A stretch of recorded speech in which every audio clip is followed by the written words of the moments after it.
Paggamit, pagbebenta ng sigarilyo at vape hihigpitan.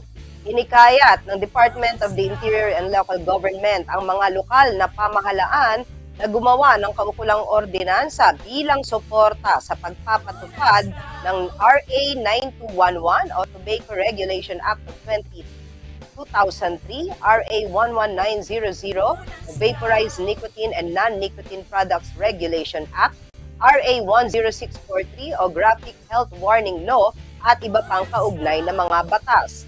Partikular na tinukoy ng ahensya ang paghihigpit sa pagbebenta at paggamit ng sigarilyo at vape product alinsunod sa direktiba ni President Ferdinand Marcos Jr.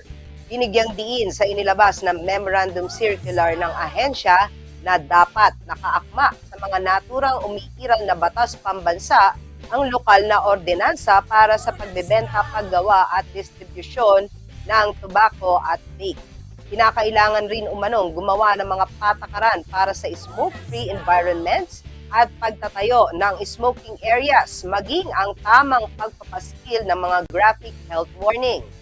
Pinaalalahanan din ng DILG ang mga LGU na bawal ang paninigarilyo at paggamit ng vape sa loob ng mga pampublikong lugar gaya ng elevator at mga hagdanan, at bawal ding magbenta ng mga ito sa mga edad 21 pababa.